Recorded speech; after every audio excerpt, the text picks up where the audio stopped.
மாண்புமிகு பேரவைத் தலைவர் அவர்களே, மொழி எப்பவும் தொடர்புக்கான ஒன்று தான், இல்லைன்னு யாரும் மறுக்கவே முடியாது. உலகத்தில் இருக்க எல்லா மொழிக்கும் இது பொருந்தும், அதையும் யாரும் மறுக்க முடியாது. ஆனால் நம்ம தமிழ் வெறும் மொழி மட்டுமல்ல, பேசினா வர்ற ஓசை மட்டுமல்ல, திரும்பவும் சொல்கிறேன், தமிழ் ஒரு மொழி மட்டுமில்லை, அது நம்ம உயிர், அது நம்ம உணர்வு.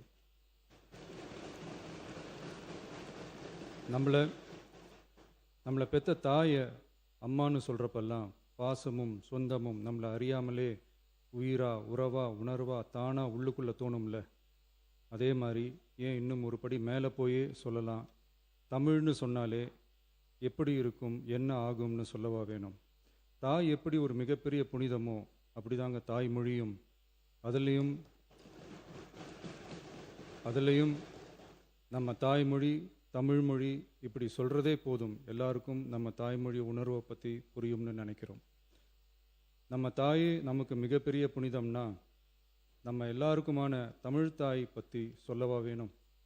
தாயை போற்றுகிற வாழ்த்துகிற தமிழ்நாட்டு மண் தமிழ்தாய் வாழ்த்து எப்படி விடாது, விடவும் மாட்டோம்.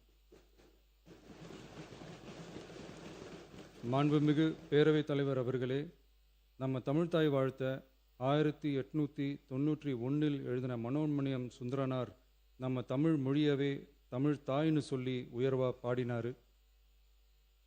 இந்திய துணை கண்டத்தை இந்திய ஒன்றியத்தை அழகிய முகமாக சொன்ன மனோன்மணியம் சுந்தரனார் அந்த முகத்தோட நெத்தியில் வைக்கிற பொட்டு தான் திலகம் தான் தமிழ் நாடுன்னு சொன்னார். இந்தியாவோட நெற்றியில் இருக்கிற பொட்டு மாதிரி ஒரு வெற்றி பொட்டு தான் நம்ம தமிழ்நாடு. அந்த பொட்டோட நறுமணம் உலகம் பூரா பரவுற மாதிரி தமிழோட புகழும் உலகம் பூரா பரவணும்னு சொன்னார். உண்மைதானே அது? இன்னைக்கு தமிழ் பேசுகிற மக்கள் இல்லாத நாடுகளே ரொம்ப குறைவு தானே. தமிழும் தமிழனும் இல்லாத நாடு எது? திரும்பவும் சொல்லலாம், தமிழ் ஒரு மொழி மட்டுமல்ல, அது ஒரு பண்பாடு, அது ஒரு நாகரிகம், அது ஒரு சிந்தனை, அது ஒரு அன்பு. தமிழ்னா விருந்தோம்பல், சுருக்கமாக சொன்னால் தமிழ்னா கெத்து, தமிழ்னா பவர். அந்த தமிழோட புகழ சொல்கிற தமிழ்தாய் வாழ்த்தில் அனைத்து உலகமும் இன்பமுறன்னு சொல்லி உலகத்தையே நம்ம தமிழ் உயர்த்தி பிடிக்குதே தவிர எந்த மொழியையும் எந்த மதத்தையும் எந்த இனத்தையும் ஏன் எந்த ஒரு தனி மனுஷனை கூட தாழ்த்தி பேசலை, யாரையும் கொஞ்சம் கூட காயப்படுத்தலை. மாண்புமிகு பேரவைத் தலைவர் அவர்களே, நம்ம ஒவ்வொருத்தருக்கும் தனித்தனியாக ஒரு பேர் இருக்கும். ஒரு கூட்டத்தில் நம்ம பேரை சொல்லி யாரும் கூப்பிட்டா நாம் ஒருத்தர் மட்டும்தான் திரும்பி பார்ப்போம். ஆனால் தமிழ்னு சொன்னால் ஒட்டு மொத்தமாக நாம் எல்லாருமே திரும்பி பார்ப்போம்ல. அப்படி நம்ம எல்லாருக்கும் இருக்கிற பொது பேரு தானே அது. நமக்கு தமிழ்னு அடையாளத்தை கொடுத்ததே தமிழ் தானே. ஒரு பேரே, ஒரு சொல்லே, ஒரு மிகப்பெரிய வரலாறுனா அது நம்ம தமிழ் தான். அந்த தமிழை உயர்த்தி பிடிக்கிற தமிழை பின்னாடி தள்ளினா தமிழ்நாடு எப்படி பொறுத்திருக்கும்? ஒரு கட்சிக்கு பிரச்சனைனா சம்பந்தப்பட்ட அந்த கட்சி மட்டும்தான் போராடும். ஆனால் தமிழ்னு சொன்னால் ஒட்டுமொத்த தமிழ்நாடும் ஒன்றா வந்து நிற்கும். அதனால தான் சொல்கிறோம், தமிழ்னா உயிர், தமிழ்னா உணர்வு. உலகத்தில் தோன்றிய பல மொழிகள் காலப்போக்கில் மறைஞ்சு போய் இருக்குன்னு சொல்லுவாங்க. ஆனால் நம்ம தமிழ் காலகாலமாக நிலைச்சி நீடிச்சு நிற்கிற ஒன்று. தமிழில் என்ன இல்லைங்க, இலக்கணம் இலக்கியம்னு பல ஆயிரம் வருஷமாக இருக்கிறது நம்ம தாய்மொழிக்கு தானே. தொல்காப்பியம், சங்க இலக்கியம், ஏன் உலகம் முழுக்க தெரிஞ்ச திருக்குறள் ஒன்று போதாதா தமிழோட பெருமையை சொல்கிறதுக்கு? இவ்வளவு பெருமை கொண்ட தமிழ் மொழியோட ஒரு அடையாளம் தான் நம்ம தமிழ்தாய் வாழ்த்து. ஒட்டுமொத்த இந்தியாவோட பன்முகத்தன்மையை உயர்த்தி பேசுகிற தமிழ்தாய் வாழ்த்து நம்ம ஊரில், நம்ம தமிழ்நாட்டில் முதல் இடத்துல தான் இருக்கணும். நம்ம இந்திய அரசியல் சாசனமே ஒவ்வொரு மாநிலத்தோட மொழிக்கும் பண்பாட்டுக்கும் பாரம்பரியத்துக்கும் பாதுகாப்பு உரிமையை கொடுத்துருக்கு தானே.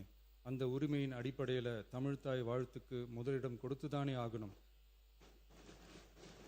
அதானே மாநில உரிமை. அப்படிப்பட்ட தமிழ்தாய் வாழ்த்து தான் 1970 நவம்பர் 23 முதல் அரசு விழாக்களில் முதல்ல பாடணும்னு சொல்லி ஒரு அரசாணையை போட்டு அந்த செயல்பாட்டுக்கு வந்துச்சு. அதுக்கப்புறம் 2021 டிசம்பர் 17 முதல் மாநில பாடலா அங்கீகாரம் வழங்கப்பட்டுச்சு.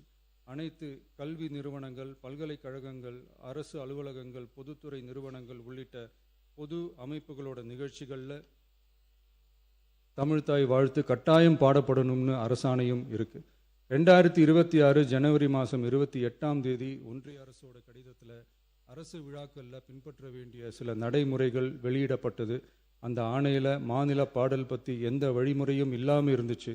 நம் அரசு பொறுப்பேற்றதும் கடந்த மே மாதம் 27 மாண்புமிகு பிரதமர் அவர்களுக்கு மாநில பாடல்களுக்கு உரிய அங்கீகாரம் வேண்டும்னும், ஒன்றிய அரசு வெளியிட்ட ஆணைக்கு திருத்தம் வெளியிடணும்னும், மாநில விழாக்களில் தமிழ்தாய் வாழ்த்த முதல்ல பாடுறதுக்கான உரிய வழிமுறைகளை வகுக்க வேண்டும்னு சொல்லி கடிதம் எழுதியிருந்தோம். அதை தொடர்ந்து போன ஜூலை மாதம் 9 கடிதத்தில் மாநில பாடல் பாடப்படுவது பற்றி இருந்துச்சு. ஆனால் நம்ம தமிழ்நாட்டில் 1970களில் இருந்து தமிழ்தாய் வாழ்த்து எல்லா அரசு நிகழ்ச்சிகள்லையும் கல்வி நிறுவனங்கள்லையும் தமிழ்தாய் வாழ்த்து முதல்ல பாடுறது ஒரு மரபாகவே இருக்குது. அதுக்கான அரசாணையும் இருக்குது. மாண்புமிகு பேரவைத் தலைவர் அவர்களே, தமிழ் நமது உயிர் மூச்சு, தமிழ் மொழி நமது அடையாளம், தமிழ் பண்பாடு நமது பெருமை. அதனால தமிழ்தாய் வாழ்த்தின் மரியாதையை பாதுகாப்பதில் தமிழக வெற்றிக் கழக அரசு ஒருபோதும் சமரசம் செய்யவே செய்யாது. தமிழ்தாய் வாழ்த்தை முதலில் பாடுவது அரசியல் அமைப்பிற்கும் இந்திய ஒற்றுமைக்கும் எதிரானதில்லை. மாறா வேற்றுமையில் ஒற்றுமைன்ற இந்தியாவோட உயர்ந்த கொள்கையை வெளிப்படுத்துறது. மேலும் தமிழ்தாய் வாழ்த்தை முதல்ல பாடணும்னு சொல்றது அரசியல் சம்பந்தமான விவாதமாக மாறணுங்கிற அவசியமே இல்லை. இது தமிழர்களின் பொது அடையாளம்.